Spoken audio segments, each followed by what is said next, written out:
Enforcement Directorate has registered a money laundering case in the Kerala gold smuggling issue. The customs investigation team has conducted searches at the residence of Jaya Ghosh. Customs team conducted this search at his residence in Thiruvananthapuram in Kerala.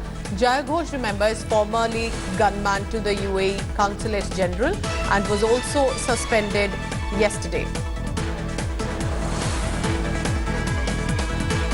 All right, so that's the big news coming in. Remember, there are about 7 people in the controversy. The visual on your screen is of Swapna Suresh, and that already is the individual had been taken into arrest. But there are 7 more, including a minister who are under the scanner in Kerala. This has clearly reached the door of the Chief Minister's office as well. So there are different visuals on your screen right now about different individuals who had been under the investigation over possible involvement. We're now being told that Jaya Ghosh, who was formerly gunman to the UAE Consulate General, was suspended yesterday. For further details, Munish Pandey is on the phone line. So Munish, now it seems that apart from possible terror links also emerging, but now a money laundering case has been finally registered by the ED.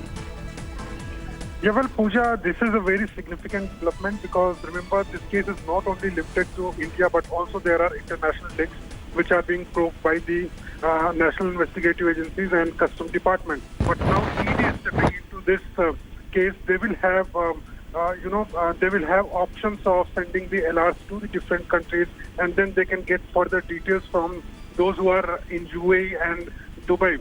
So ED at this point of time has already registered case against 4 people. There are unknown persons also, and now a money laundering probe has been initiated. Soon there will be searches at all the residential and official premises of the accused, including Swapna Suresh, and they will also take custody from NIA and customs of those who have been already arrested in this case. Right, Munish, keep tracking all the latest, and clearly with so many names tumbling in, it's becoming a shocking case of possible misuse of a diplomatic channel as well.